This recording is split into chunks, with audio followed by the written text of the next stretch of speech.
the night her world voted to execute her. Princess Arasha stood alone on the balcony of the Celestial Forum, the cold air rippling through her silver hair like a whispered warning. She had known the verdict would be cruel. She had known the politicians who hated her family would waste no chance to turn the people against her. Yet nothing prepared her for the roar of 1,000 voices chanting her name like a curse. The sky pulsing with holographic banners announcing her upcoming trial. The shimmering purple moons offering no comfort as she gripped the railing and wondered how quickly empires could fall when truth no longer mattered, and how a single lie could ignite a planet into fury. Arasha had spent her life studying diplomacy, training to one day ascend the throne with grace, but all of that had shattered the moment she exposed the corruption within the High Council. She had believed justice would prevail. She had believed her people wanted the truth. Instead, the council twisted her words, spun false accusations, and framed her as a traitor seeking power. Now crowds hurled venom at her name, while her allies vanished like smoke,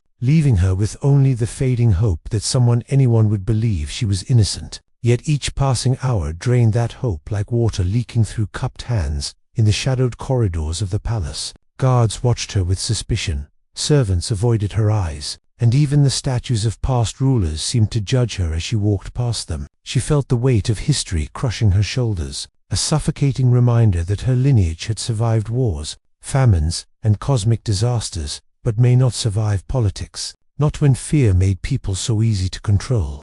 She stepped into the grand hall where the echo of footsteps rang like distant thunder, and wondered how many of those echoes were ghosts of rulers who had faced similar betrayals. Arasha's father, the late King Varos, had warned her that truth and leadership rarely walked hand in hand. He had tried to shield her from the venom of politics, but she was too eager to change her world, too determined to fight for justice, and now she paid the price for her idealism. She stood before the central display, watching the council's newest broadcast, accusing her of colluding with an off-world enemy, a claim so absurd she nearly laughed, but the laughter caught in her throat, replaced by a crushing loneliness as she realized no one cared about evidence anymore. They cared only about spectacle, and the more dramatic her fall, the better for those who thirsted for power. The broadcast shifted to an image of the so-called enemy, a human male captured days earlier near the border of the Ashen Wilds, his face bruised, clothes torn, clearly lost rather than dangerous.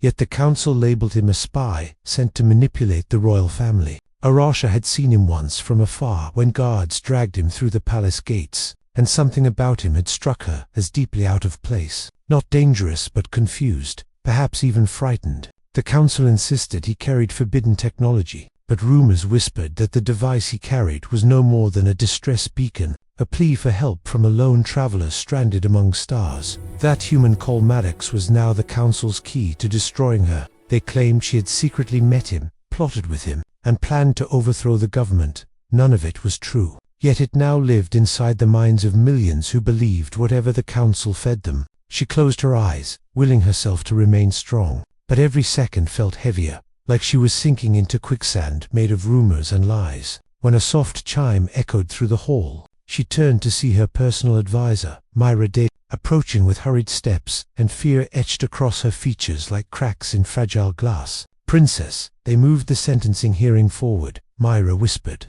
her voice trembling. "They want it held at sunrise. Before the public can question anything, they are forcing the judges to comply. If this continues, you will be declared guilty by dawn." Arasha felt her heartbeat stumble. Like her chest forgot its rhythm for a moment. She tried to steady her breathing, but her lungs rebelled. The walls seemed to lean closer. Myra's eyes filled with desperation. "There is still a chance," Myra said. "The human Cole requested an audience with you. He keeps saying he knows something the council fears, something that could prove everything false." Arasha blinked in disbelief, hope flaring and dying in the same instant. "They would never allow him to speak with me," she replied, but Myra shook her head, whispering that the human had demanded trial rights under interspecies law, a clause so old and obscure the council could not deny it without sparking diplomatic outrage. Even Arasha's enemies knew they had to tread carefully when dealing with alien citizens, for interstellar politics held rules far larger than their world's petty schemes. Still, they hoped the human would break under interrogation or remain silent, but he had done neither. Instead, he had insisted he had proof of her innocence. Minutes later, Arasha found herself walking through the lower detention wing, the air thick with metallic cold and the faint hum of containment fields. Guards watched her with narrowed eyes, hands hovering near their She ignored their hostility and continued forward until she reached a door marked with shimmering energy threads. The entrance to an isolation cell. The guard scanned her wrist sigil and let her pass. Inside, she found a small room illuminated by pale blue light, and sitting on the bench at its center was the human Kohler man with dark hair, a weathered face, and eyes that held a strange mix of exhaustion and unwavering clarity. Cole rose the moment she entered, his posture steadied despite the bruises lining his jaw. "Princess Arasha," he said, voice low but firm, "I know they're going to frame you. I know, because they tried the same thing with me, and I have what they fear most, the truth." Arasha felt her breath freeze as he reached slowly into his pocket, producing a cracked device glowing faintly with shifting patterns. "This contains recordings of the Council's secret negotiations with an enemy faction. They planned to dismantle your lineage long before I arrived. I was only a scapegoat who wandered into their trap," he said, lifting the device like a fragile torch meant to light the darkest night. "And if we work together, we can expose everything before sunrise." For several heartbeats, Arasha could only stare at the cracked device, its shifting glow reflecting in Cole's steady gaze. She felt the fragile spark of hope flicker inside her chest, like a candle fighting a storm. Yet hope alone could not save her, not when dawn approached like an executioner, sharpening its blade. "If this is real," she whispered, taking a cautious step closer, "then they will kill you for revealing it." But Cole shook his head, a weary determination hardening his features. "They already tried," he murmured. "I survived because I refused to disappear, and because your people underestimate what a human can endure." He paused, then added, "I won't let them destroy you to hide their crimes," his voice carrying a quiet conviction that made her heart tighten in unfamiliar ways. Arasha extended her hand, fingers trembling as she accepted the device, its surface warm against her palm as if it held a pulse of its own. She glanced at the patterns dancing across its cracked screen, recognizing encrypted data signatures from council channels that only high-ranking officials could access. "If this truly contains their negotiations," she said, "then we need to present it at the hearing." But as she spoke, the lights above them flickered, and a soft alarm rippled through the hallway like a cold shiver crawling across stone. Cole's expression shifted instantly, instinct flaring in his eyes as he stepped closer, lowering his voice. "They know," he warned. Someone detected the device's reactivation. Before she could respond, heavy footsteps sounded outside the cell, the metallic rhythm of armored boots advancing with purpose. The guard stationed outside barked orders, the energy threads lining the door pulsed, and Arasha felt the floor vibrate with the hum of redirected power. Cole moved faster than she expected, placing himself between her and the entrance. His voice a fierce whisper, "You must hide the device. They cannot find it on you." She hesitated for half a breath before slipping it beneath the lining of her ceremonial sash, the fabric concealing its glow as she drew in a steadying breath. The door burst open, and a squad of elite enforcers flooded the room, weapons drawn and eyes cold with unquestioning obedience. "Princess Arasha," their commander announced, "by order of the High Council, you are hereby confined to the upper chambers until your sentencing. The human will be relocated to restricted custody." Arasha's pulse thrashed in her throat, yet she forced her expression into calm neutrality. "On what grounds?" she asked, her voice measured. "The hearing is at dawn. There is no reason to separate us." But the commander only lifted his visor, revealing a gaze devoid of empathy. "You have been deemed a risk," he replied, "and this creature has been deemed a threat." Cole bristled at the word creature, but Arasha subtly pressed her hand toward him in warning. Urging restraint, the commander motioned to his soldiers, and two stepped forward to seize Cole. The moment their hands touched him, Cole reacted with startling speed, twisting out of their grip with a fluid motion born from instinct and survival. But he did not strike them. Instead, he stepped back, placing himself near Arasha as if shielding her from unseen harm. "If you take him," she said sharply, "you violate interspecies protocol. He is entitled to representation at my hearing." Her voice carried iron beneath the calm, a reminder that she was still royalty despite their attempts to strip her title. The commander hesitated, his jaw tightening, but orders pressed upon him like chains. He raised his hand, preparing to force Cole into compliance, when the lights flickered again this time, followed by a thunderous tremor that shook dust from the ceiling. All eyes turned upward as the palace trembled, a deep rumble rolling through the corridors like the growl of a waking giant. The commander activated his comm device, but static answered him. Then the alarms shifted into a harsher tone, signaling a lockdown breach. Confusion erupted among the enforcers, and Cole seized the moment, grabbing Arasha's wrist and pulling her toward the back wall of the cell. A narrow maintenance hatch glimmered behind a panel she had never noticed before. "How did you?" she began, but Cole answered quickly. "Humans are good at finding exits when survival depends on it." He pried open the hatch, revealing a cramped tunnel pulsing with dim emergency light. The enforcers shouted behind them, but the tremor had disoriented the squad, just long enough for Cole to guide her inside. They crawled through the narrow shaft, the metal walls cold beneath their palms, every inch echoing with distant alarms. Arasha's breath came fast, both from exertion and fear, yet she felt strangely anchored by Cole's presence ahead of her, his movements sure and purposeful, as if he had been navigating tunnels his entire life. Behind them, the pounding footsteps of enforcers echoed closer, mingled with the hiss of energy-cutting tools slicing into the hatch frame. "They will catch us," she whispered, her voice trembling, but Cole shook his head, glancing over his shoulder with a spark of reassurance in his eyes. "Not if we reach the core conduit first," he said. "It connects to the palace archives, and that's where we can reveal the truth." As they emerged into the conduit, a cavernous chamber filled with glowing pipes and humming energy spirals, Arasha felt the weight of responsibility settle over her shoulders again, but now it was tempered with resolve rather than despair. She followed Cole across a narrow walkway, suspended above swirling currents of light, the air vibrating with raw power.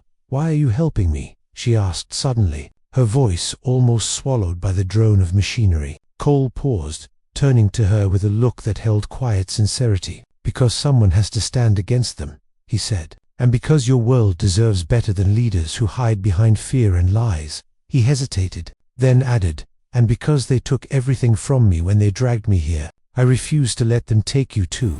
His words warmed her chest with a mixture of gratitude and something deeper, something she had no time to understand. 4 alarms blared anew as security drones descended into the conduit chamber, their scanning beams sweeping across platforms in sharp patterns of red light. Cole grabbed her hand, pulling her into a side corridor where the hum of machinery softened into an eerie calm. The passage led to a spiral staircase coated in dust and disuse. Arasha recognized it faintly from old architectural maps, a forgotten route to the restricted archives where evidence of royal lineage and council decisions were stored. "If we reach the archive nexus," she said breathlessly, "we can broadcast the recordings across the entire planet." Cole nodded, his grip firm but gentle. "Then let's move," he urged, guiding her upward. The staircase opened into a domed chamber lit only by the faint glow of ancient consoles. Dust drifting through the air like memories refusing to fade, Arasha stepped inside, her heartbeat steadying as she approached the central interface.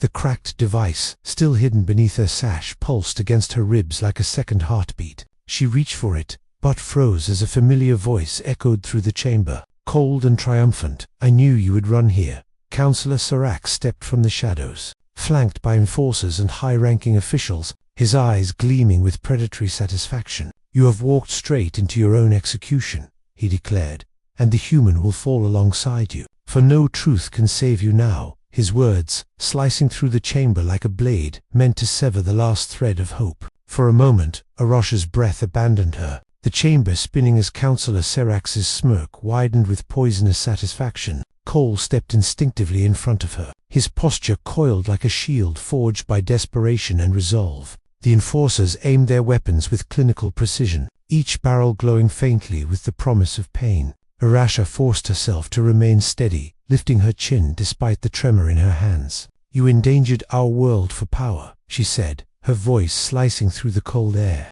"And you blame me to hide your treachery." Seriah chuckled, the sound twisting through the room like a serpent made of smoke. "Power is a burden for the strong," he sneered, "and your family has grown too weak to carry it any longer." He gestured toward the cracked device beneath her sash. "Hand it over, princess, and perhaps your end will be merciful." Arasha's fingers brushed the hidden device, feeling its rhythmic pulse echo the frantic thundering of her own heart. She saw Cole's eyes shift toward her, silently telling her to stay calm, silently urging her to trust him. She exhaled slowly, letting the fear inside her melt into something sharper, steadier, forged by years of training and centuries of royal legacy. "You fear this device," she said softly, "because it carries the truth your lies cannot smother." Seriah's smile faltered, just barely, but enough for Cole to notice, enough for Arasha to sense the fracture beneath his facade. The chamber's dim lights flickered overhead, shadows stretching long across the walls like watchers waiting for judgment.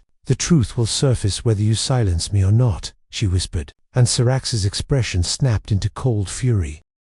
Seriah snapped his fingers, and two enforcers stepped forward, energy cuffs sparking like tiny storms in their hands. Cole squared his shoulders, planting one foot back in a defensive stance as if ready to fight all of them despite the impossible odds. Arasha felt her pulse surge with equal fear and defiance. She knew Cole would die to protect her. She knew she could not let that happen, not when her planet needed the truth he carried. She shifted subtly, angling her body so her sash hid her movement as she tapped the device twice, activating its emergency encryption shield. A faint shimmer rippled beneath her clothing, unnoticed by the soldiers but not unnoticed by Cole. His eyes brightened with a spark of understanding, a plan forming in the silent glance they shared. The enforcers lunged, but Cole moved first, his hand snapping forward with astonishing speed as he seized a loose conduit pipe from the floor, swinging it with controlled force that knocked one soldier off balance. Sparks erupted as a stun blast ricocheted off a console. The chamber erupting in chaos, Arasha darted sideways, narrowly avoiding a beam that scorched the stone where her head had been a breath earlier. Seriah shouted orders, his voice cracking with rage as Cole grappled with a second enforcer, twisting the weapon from the soldier's grip and hurling it across the room. Arasha sprinted toward the central console, nearly slipping on debris as the ancient machinery hummed awake with recognition of her royal biometrics. "Come on," she whispered. Police worked, her fingers flying across the interface as she initiated the planetary broadcast sequence. Seriah saw what she was doing and roared, launching himself toward her with surprising speed for a man who lived off political decadence. Cole intercepted him, slamming into Seriah with full force, both men crashing against a column with a thundering impact. The enforcers surged forward, their boots pounding like war drums, but Arasha activated the console's resonant shield, a shimmering barrier rising around her like a protective cocoon. Beams slammed against it, scattering like shattered light. She pulled the device from her sash, its cracked surface glowing with defiant brilliance, code streaming across the console as she linked the recordings to the broadcast terminal. Seriah struggled beneath Cole's grip, snarling like a cornered predator. "You royal brat," he hissed. "You will doom us all if you expose this." Cole pinned him harder, his voice a growl of iron. "Good." The console pulsed, preparing to transmit across every city, village, port, and orbital station on the planet. Arasha's heart pounded with a mix of terror and wild hope. But just as she initiated the final command, a sudden surge of electricity shot through the chamber, the ancient conduits shaking with a violent jolt. The broadcast froze, shimmering lines of code flickering like dying fireflies. Arasha gasped as the console went dark for a breath before emergency systems kicked in. Running on backup power, she tried again, fingers racing against time, but the delay had cost her. Seriah broke free from Cole with a vicious elbow strike to his ribs. Cole stumbled, breath catching in pain, and the enforcers swarmed to protect their master. Seriah staggered toward Arasha, wheezing yet triumphant. "You lose, princess," he spat. "Your truth will die here with you." "No," Cole rasped, his voice raw but unbroken. He hurled himself forward, grabbing Seriah's arm and dragging him away from the console with sheer willpower.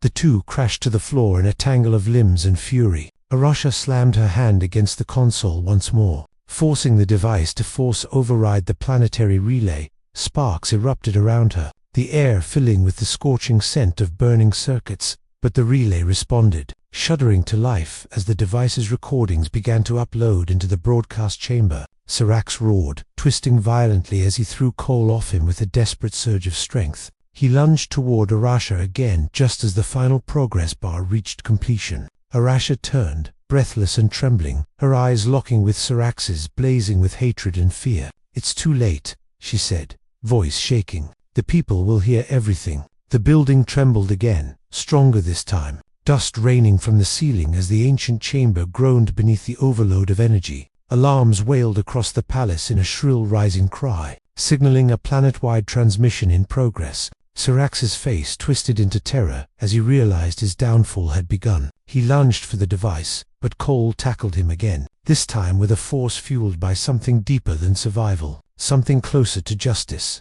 The two rolled across the stone floor, striking at each other with raw desperation. Arasha watched for only a fraction of a second before turning back to the console, ensuring the broadcast reached maximum amplification. Voices filled the chamber as recordings played across the planet, the Council's treacherous plans echoing like ghosts, revealing their sins at last. Outside, through the cracked slivers of the chamber's stained windows, Arasha glimpsed the first glow of dawn creeping across the horizon, its pale light spilling across the cities below, mingling with holographic signs that flickered as the broadcast replaced the Council's propaganda with the truth. Shouts rose from the streets, confusion and anger rippling through the populace like a storm awakening. She pressed her hand against the console's frame, steadying herself as exhaustion threatened to pull her under, but she held strong, hearing Cole grunt in pain as Serax struck him again. She spun, sprinting to Cole's side, grabbing Serax's wrist and forcing him backward with the sharp precision of her royal combat training. "Your rule ends today," she said, breath ragged. "Our world will no longer bleed for your greed." Serax staggered back, his chest heaving, his fury boiling into madness. "You think they will believe you?" he screamed. "You think exposing us will save you?"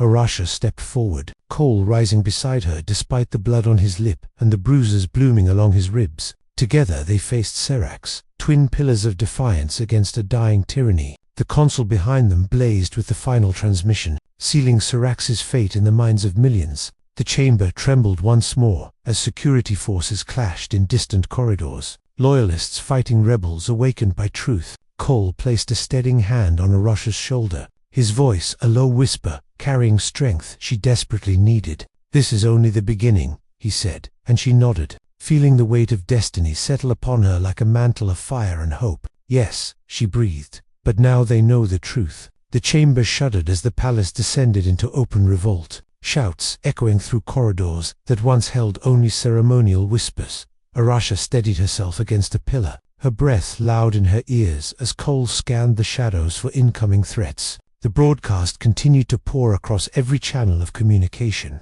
a tidal wave of truth rolling over a world built on lies. Serax glared at them with venom boiling in his eyes, his chest rising and falling in ragged fury. "You cannot win," he spat, his voice shaking. "Even if the people turn, the Council still controls the military." Arasha stepped forward, her presence radiating clarity and purpose.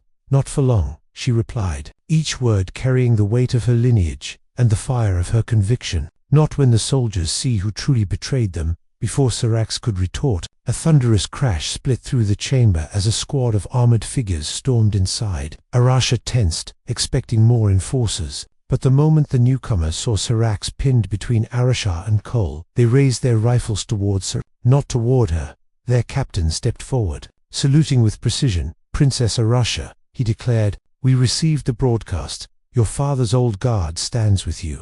Arasha felt emotion surge into her chest, so suddenly it threatened to unsteady her knees. Hope blossomed like a long dormant star flaring back to life. Serax blanched, fury twisting into panic as he turned toward the newcomers. "You traitors," he shrieked, "I command you to arrest them." But the soldiers remained steady, unmoved by the man who had manipulated their world into darkness.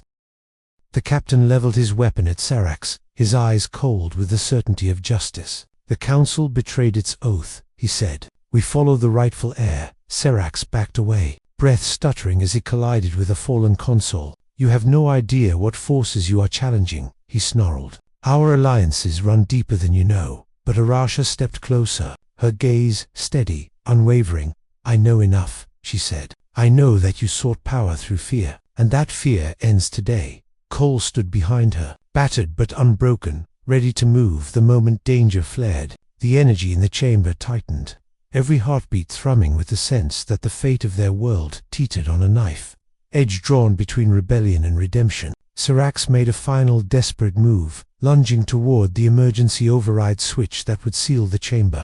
and send a lethal energy surge through the core conduit. But Arasha reacted first, her hand snapping out with the swift precision of a trained warrior. She seized his wrist and twisted, forcing him to the ground with a cry of pain as the override panel sparked beneath their feet. The soldiers surged forward to restrain him, securing his hands with reinforced restraints that hummed faintly with stabilizing energy. Sarax thrashed, screaming threats that dissolved into incoherent rage. Arasha straightened, the echo of adrenaline pulsing through her limbs. Cole met her gaze, an unspoken question flickering in his eyes. What now? What comes after the truth has finally broken through the chains of lies? The answer came in the form of another tremor, deeper than the rest. The chamber's ancient supports groaning as cracks rippled along the ceiling, dust drifting down like falling ash. The captain turned sharply, raising his arm to signal evacuation. "Princess, we must leave," he warned.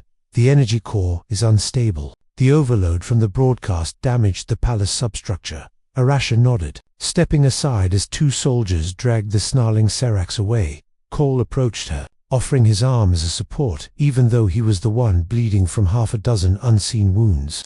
She accepted it with a quiet gratitude, her breath catching at the realization of how much he had endured for her and for a world not his own. "We have to reach the upper balcony," she said. "The people will be gathering. They deserve to see us." They moved quickly through the trembling corridors, guided by the loyal soldiers who formed a protective ring around her. Every turn revealed signs of the uprising sparked by the broadcast enforcers disarmed and restrained by citizens. Propaganda banners torn from the walls, civilians guiding frightened children to safety, while shouting her name not in hatred, but in hope. Arasha's chest tightened at the sight, each face illuminated by the glow of dawn and the resurgence of belief. Cole squeezed her shoulder lightly, grounding her as they ascended a wide staircase cracked by the earlier tremors. "They needed the truth," he murmured, "and you gave it to them." She looked at him, her voice soft but steady. "We gave it to them." At the top of the stairs, the balcony doors had been blown open, allowing wind to sweep through the hall, carrying the distant roar of thousands gathered in the palace square.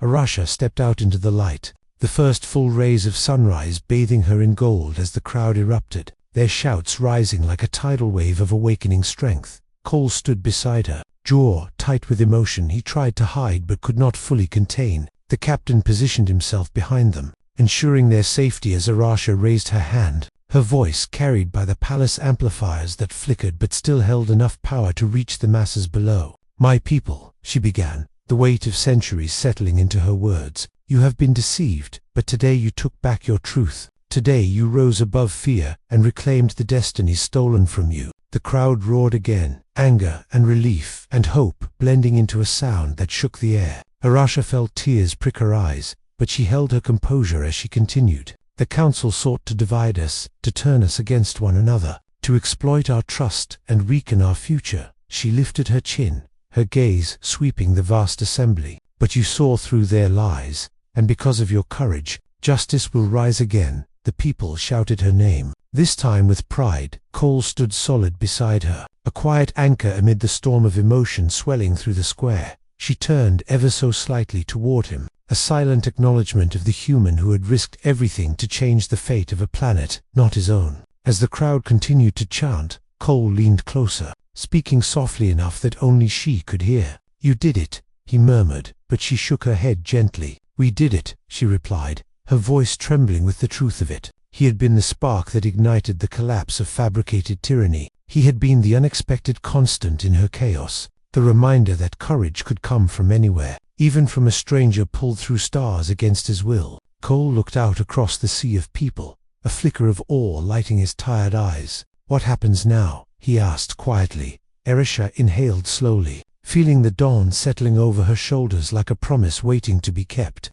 "Now," she said, "we rebuild, we heal, and we choose a future worthy of the truth we fought for." But before she stepped back into the palace to assume the mantle of leadership, Arasha turned fully toward Cole, the sunlight catching the bruises on his face and the worn strength etched into his posture. "And you," she said softly, her voice carrying both gratitude and something deeper, "you changed the fate of my world, and I will not forget that." Cole met her gaze, the exhaustion in his expression softening as something warm sparked between them, something neither could name, yet both felt undeniably. The wind swept gently around them, carrying the last remnants of smoke and fear away from the balcony, leaving only the rising sun and the echo of a world awakening. Aracia stepped forward, her voice steady with newfound purpose. "Walk with me, Cole Maddox," she said. "Our future begins now." And together, they turned toward the palace and the dawn of a world reborn.